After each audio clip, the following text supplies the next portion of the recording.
1 सितंबर 1911। इस दिन जन्म हुआ था ललई सिंह यादव का, जिनको उत्तर भारत का पेरियार कहा जाता है। सामाजिक कार्यकर्ता थे, जिन्होंने सामाजिक न्याय के लिए संघर्ष किया और सामाजिक न्याय के अपने लक्ष्य के लिए उन्होंने अनेक पुस्तकों की रचना भी की, जो अत्यंत ही विवादित रही। जय भीम, नमो बुद्धाय। 5 भागों में बटी धर्मवीर यादव गगन की पेरियार ललई सिंह ग्रंथावली इस स्वतंत्रता सेनानी के जीवन और काम के बारे में बताते हुए दिखाती है कि आज़ादी के संघर्ष में तमाम आंदोलनकारी कैसे एक दूसरे से केवल जुड़े हुए नहीं थे, बल्कि राष्ट्रीय स्तर पर बहुजन एकाकी कार्यवाही को अंजाम भी दे रहे थे। वीडियो शुरू करने से पहले ये बताना जरूरी है कि ये सारी जानकारी पेरियार ललई सिंह ग्रंथावली के भाग 1 से ली गई है। इसमें क्रिएटर का या चैनल का कुछ भी अपना नहीं है, सब कुछ उसी बुक से है। धर्मवीर यादव गगन ने पेरियार ललई सिंह ग्रंथावली का संकलन संपादन किया है। संकलन भी ऐसा वैसा नहीं, बल्कि देश के कोने अंतरे में बिखरी हुई सामग्री को इकट्ठा करके उसे विषयवार सजाकर 5 भागों में प्रस्तुत किया है। अब आप सोचेंगे, जब पेरियार सुन लिया था तो ललई सिंह को क्या सुनना। इस बारे में बस इतना कहेंगे कि सबसे पहले ये जान लेना ज़्यादा उचित होगा कि पेरियार ललई सिंह कौन थे। ललई सिंह यादव एक स्वतंत्रता संग्राम सेनानी थे, जिन्होंने अपना नाम बदलकर पेरियार ललई सिंह कर लिया था। ये एक सामान्य सूचना भर नहीं है कि किसी व्यक्ति को अपने उपनाम से दिक्कत हो गई तो उसने अपना नाम बदल लिया, बल्कि यह वाक्य भारत की सदियों पुरानी जाति व्यवस्था से निकलने की एक व्यक्ति की कोशिश को बयान करता है। पेरियार ललई सिंह का जन्म कानपुर में 1 सितंबर 1911 को हुआ था।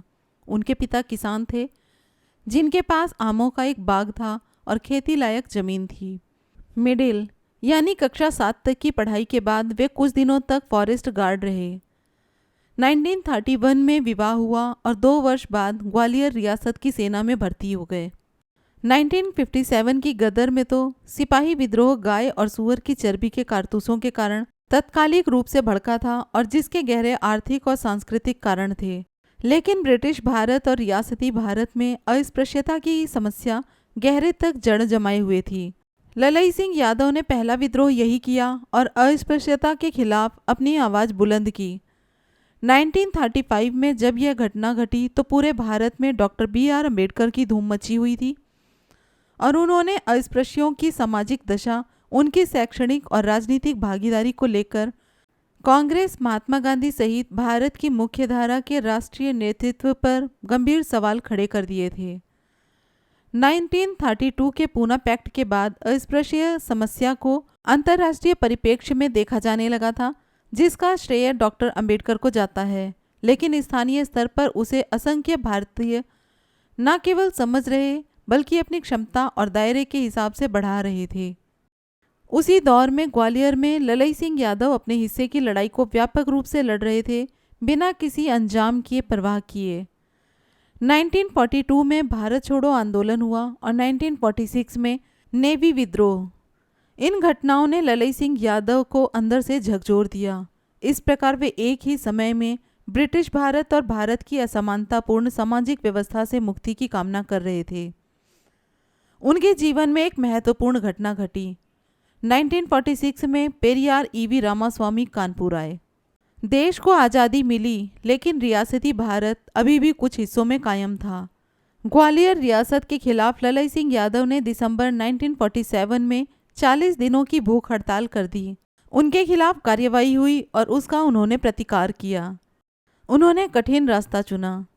1950 में अपनी रिटायरमेंट के बाद 1951 में उन्हें बाबा साहेब से मिलने का मौका मिला। छेदीलाल साथी ने उन्हें रिपब्लिकन पार्टी ऑफ इंडिया का सदस्य बनाया। 1958 में उन्होंने अशोक प्रेस और 1959 में उन्होंने अशोक पुस्तकालय की स्थापना की और भारतीय समाज में व्याप्त असमानता के सामाजिक, सांस्कृतिक और राजनीतिक आधारों को उजागर करना प्रारंभ कर दिया। पेरियार ललई सिंह ग्रंथावली मुख्य तौर पर 5 चीज़ों के बारे में बताती है। पहला, धर्म और उसके विभिन्न प्रकटीकरण। दूसरा, भारतीय साहित्य में वर्णित समाज और मिथक। तीसरा, भारत की जाति व्यवस्था। चौथा, 1950 तक के भारत की आज़ादी के अनगूंजे। और पांचवा है 1950 के बाद बना हुआ वह भारत जिसमें शिक्षा, रोजगार और राजनीति के क्षेत्र में बहुजनों को बहिष्करण का सामना करना पड़ा। अपने दौर के बहुत सारे लोगों की तरह पेरियार ललई सिंह सेल्फ टॉट आदमी थे। उन्होंने औपचारिक शिक्षा तो कम पाई थी, लेकिन समाज और देश की धाराओं से बहुत कुछ व्यवहारिक और प्रत्यक्ष अनुभव सीखा था। यदि कोई इस ग्रंथावली को ध्यान से देखे तो पाएगा कि पेरियार ललई सिंह का जीवन 20वीं शताब्दी के भारत को बिल्कुल बीच से बांट देता है। इसके ठीक बीच में जब आज़ादी मिली तो सबको अलग अलग तरह से मिली। किसी को मिली साबत तो किसी को कटीपटी। समाज के सबसे नीचे धरातल पर मौजूद समूहों के पास आर्थिक और सामाजिक वंचना से निकलने के रास्ते या तो बंद मिले या फिर वे बहुत सक्रिय थे। ग्रंथावली के पहले खंड में पेरियार ललई ने ईश्वर, मिथक, धर्म, संस्कृति, सभ्यता, इतिहास और आदिवासियों संबंधी उनके चिंतन का विवरण दिया है। दूसरे खंड में राजनीति, वर्ण और जाति व्यवस्था पर उनके विचार को प्रस्तुत किया है। तीसरे खंड में पेरियार ललई के साहित्यकार स्वरूप के दर्शन होते हैं। तो चौथे खंड में साक्षात्कार पत्र, आरपीआई के दस्तावेज, बौद्ध धर्म से जुड़ाव और उनकी शिक्षाओं के बारे में बताया गया है। इसी तरह पांचवें खंड में एक तरह से अशोक पुस्तकालय का इतिहास है और बहुत ही महत्वपूर्ण तरीके से वे पते दिए हैं जहां अम्बेडकरी साहित्य, बौद्ध साहित्य और बहुजन सबलीकरण का साहित्य भेजा जाता था। धर्मवीर यादव गगन इस रचनावली के बारे में बताते हैं कि पेरियार ललई के रजिस्ट्रों में ऐसे 26,000 पते दर्ज थे। ग्रंथावली के इस भाग में उन्होंने संपूर्ण भारत से उन पतों को यहाँ लिख दिया है। यहाँ उन लोगों के नाम, पते, पिन कोड सहित दिए गए हैं जो चेन्नई, असम, पंजाब और महाराष्ट्र तक फैले हैं। ये एड्रेस इतने ज़्यादा महत्वपूर्ण हैं कि कोई भी शोधकर्ता चाहे तो गगन की तरह 7 वर्ष लगाकर उन लोगों से मिल सकता है और यह सवाल पूछ सकता है कि पेरियार ललई से वे ये साहित्य क्यों मंगाते थे। इससे उनके विचार में कौन से भौतिक और दार्शनिक बदलाव आए, और इन उत्तरों से भारत में दलित साहित्य का एक नया अनुभव मूलक, प्रामाणिक और विस्तृत इतिहास लिखा जा सकता है। ये खंड उत्तर भारत में दलित लोकनृत्य की स्थापना, उसके प्रसार और उसके सामाजिक आधार के बारे में बताता है। इन एड्रेस को पढ़ते हुए उन अनाम लोगों की तरफ हमारा ध्यान बरबस चला जाता है जो न केवल खुद को बदल रहे थे बल्कि अपने आसपास के संसार को बेहतर करने का प्रयास कर रहे थे। इस ग्रंथावली का तीसरा खंड भारत में दलित बहुजन राजनीति के आधार निर्माण को स्पष्ट करता है। जब प्रायः भारत के सभी हिस्सों में कांग्रेस की प्रांतीय सरकारें थी और जहां कांग्रेस की प्रांतीय सरकारें नहीं भी थी, वहां पर उपेक्षितों के लोकतंत्र में न्यूनतम गुंजाइश थी। 1970 के दशक के बाद के उत्तर भारत के अंदर रिपब्लिकन पार्टी ऑफ इंडिया के सांगठनिक विस्तार और उसकी क्षेत्रीय और स्थानीय सक्रियता के बारे में सटीक और महत्वपूर्ण सूचनाएं प्राप्त होती हैं कि किस तरह से वैचारिक गोलबंदी और चुनावी रणनीतियां तैयार की जा रही थीं। इस ग्रंथावली से गुजरते हुए यह लक्षित किया जा सकता है कि पेरियार ललई सिंह एक नए भारतीय मनुष्य का सृजन करना चाह रहे थे जो न्याय, समता और बंधुता से भरा हुआ हो। वास्तव में जाति व्यवस्था से संचालित समाज ने सहस्राब्दियों से जो उच्चता क्रम तैयार किया था उसे ब्रिटिश उपनिवेश ने बहुगुणित कर दिया था। केवल 19वीं शताब्दी की शुरुआत से लेकर 1947 तक उसने भारत की उच्च जातियों के एक बड़े हिस्से को मजबूत किया। हालांकि आरंभ में ब्रिटिश उपनिवेश उनको नौकर ही मानता था, लेकिन इस प्रक्रिया में वे न्याय व्यवस्था, शिक्षा, प्रेस और भागीदारी मिलने वाली राजनीति में आगे निकलते गए। याद करें कि 1927 के बाद डॉक्टर अंबेडकर की लड़ाई इसी उच्चता क्रम के खिलाफ थी, जहां भारत के अंदरूनी सामाजिक मोर्चे पर उच्च जातियां पहले से प्रभुत्वशाली स्थिति में थी और वे अब ब्रिटिश साम्राज्य द्वारा पैदा किए गए अवसरों को भी हथिया रही थी, जबकि दलितों और कमजोर समूहों के हाथ कुछ खास नहीं लग रहा था और वे दोहरे बहिष्करण का शिकार होकर अमानवीय दशाओं में पहुंच जा रही थी। बाबा साहेब इसी को बदलना चाह रहे थे। पेरियार ललई भी यही कर रहे थे और एक समय बाद वे बाबा साहेब से सीधे जुड़ गए थे। लेखन, भाषण और जन संगठन के द्वारा नए मनुष्य का निर्माण पूरी दुनिया के नेता, संत, विद्वान करते रहे हैं। भारत की 20वीं शताब्दी में भी यही हुआ। पेरियार ललई ने अपने लेखन और भाषणों से उस नए मनुष्य की कल्पना की जो सवाल करने वाला हो, आज्ञा पालन करने वाला या गुलाम वृत्ति का ना हो, जो शास्त्र और शासक से जिरह कर सके। पेरियार ललई ने भारतीय समाज के एक करुणापूर्ण दार्शनिक पुनर्गठन के लिए 5 प्रकार के न्याय की कल्पना की, जिसमें सामाजिक न्याय, राजनीतिक न्याय, विधिक और आर्थिक न्याय, लैंगिक न्याय, धार्मिक और सांस्कृतिक न्याय शामिल था। जिस तरह संगीत, नाटक, चित्रकला या कोई और अन्य कला, यहाँ तक कि किसी मनुष्य या जानवर की भौतिक उपस्थिति किसी मनुष्य के अंतःकरण को बदलती है, उसी प्रकार का असर लिखे हुए शब्द करते हैं। मनुष्य की सामूहिकता में शरण और उसके लगातार व्यस्त और अकेले पड़ते जाने के आधुनिक युग में लिखे हुए शब्द कहीं ज़्यादा असर करते हैं, उनकी ताकत बहुत होती है। आधुनिक भारत में प्रिंटिंग प्रेस के विस्तार ने एक लंबा समय लिया है, लेकिन वह बहुत लंबा नहीं रहा है और उसका उपयोग पहले तो उपनिवेश के खिलाफ हुआ, फिर भारत के प्रभुत्वशाली तबकों के खिलाफ हुआ। इसके उदाहरण ताराबाई शिंदे, ज्योतिबा फूले, पेरियार ईवी रामास्वामी और डॉक्टर BR अम्बेडकर रहे हैं। आज़ादी के बाद भारत के एक बड़े तबके ने प्रिंटिंग प्रेस का इस्तेमाल भारतीय राष्ट्र राज्य की दिक्कतों को उभारने और भारतीय समाज के विरोधाभासों को उभारने में किया है। यदि इसे राज्य की तरफ से देखें तो यह प्रभुसत्ता के खिलाफ एक बगावत थी, और यदि इसे जनता की तरफ से देखें तो भारतीय राष्ट्र राज्य और मुख्य धारा के समाज को न्यायपूर्ण और करुणा आधारित संरचना में बदलने की पहलकदमी भी थी। दुर्भाग्यपूर्ण रूप से न तो राज्य और न ही प्रभुत्वशाली समाज यह सोच पाता है कि उसमें हिंसा और बहिष्करण समाया हुआ है, और वह यथास्थिति को बनाए रखने के लिए विचारों के प्रसार पर रोक लगा देना चाहते हैं। यही पेरियार ललई के साथ हुआ जब उन्होंने 1968 में सच्ची रामायण का अनुवाद अपने प्रकाशन अशोक प्रकाशन से प्रकाशित किया। वास्तव में 1930 में पेरियार ईवी रामास्वामी ने रामायण परिदंगल के नाम से रामायण पर एक किताब लिखी थी। इसको 1959 में अंग्रेजी में लाया गया था। उत्तर भारत की जनता को जब रामास्वामी की यह रामायण हिंदी भाषा में पढ़ने को मिली तो उनमें से प्रभुत्वशाली उच्च जातीय तबके विक्षुब्ध हो गए। 1969 में उत्तर प्रदेश सरकार ने एक विज्ञप्ति जारी कर इसे जब्त कर लेने का आदेश दे दिया। पेरियार ललई उच्च न्यायालय इलाहाबाद गए और न्यायालय ने उनके पक्ष में मुकदमे का निर्णय दिया।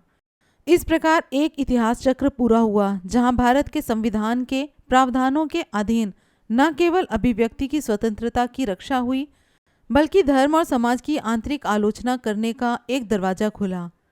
आज भी प्रतिगामी शक्तियां यह दरवाज़ा बंद करने का प्रयास करती हैं, तो दूसरी तरफ प्रगामी विचारों के लोग नई नई खिड़कियां और दरवाजे बनाते रहते हैं। पेरियार रचनावली के विभिन्न खंड दिखाते हैं कि पेरियार ललई का काम कितना कठिन था और जीवन उससे भी कठिन। उनके जीवन के बारे में पढ़ते मेरा मन विषाद से भर जाता है। उनकी पत्नी और बेटी की क्षय रोग से मृत्यु हो गई। वे भी बीमार रहते थे। यद्यपि भारत को आज़ादी मिलने के बाद ललई सिंह यादव को स्वतंत्रता संग्राम सेनानी का दर्जा मिला था, लेकिन अशोक प्रेस से बचे हुए समय से जन शिक्षण और संगठन का काम करते थे। वे चाहते तो आराम की जिंदगी बसर कर सकते थे, दूसरी शादी कर सकते थे और खुश रह सकते थे, लेकिन उन्होंने स्थायी रूप से असंतुष्ट रहते हुए उत्तर भारतीय समाज की आलोचना प्रस्तुत की। अपने सांस्कृतिक दृष्टि में उन्होंने न केवल एक तीक्ष्ण आलोचकीय विवेक हासिल किया, बल्कि उन्होंने साहित्य सृजन भी किया, जिसे समीक्षक ग्रंथावली के भाग 3 में संकलित किया गया है। उन्होंने बाबा साहेब और बुद्ध प्रगतिशील विचारों के प्रसार को ध्यान में रखते हुए न केवल अपनी कविताएं छापी, बल्कि अपने साथ के दलित साहित्यकारों की कविताओं को भी छापा। ग्रंथावली के इस खंड से गुजरते हुए हमें एक दलित साहित्य मंडल के दर्शन होते हैं, जिसमें 1960 के दशक के कई महत्वपूर्ण दलित साहित्यकारों के बारे में पता चलता है। स्वयं पेरियार ललई ने 6 नाटक लिखे, जिनमें सिपाही की तबाही, वीर संत माया बलिदान, अंगुलीमाल, शंभुक वध, एकलव्य और नाग यज्ञ शामिल हैं।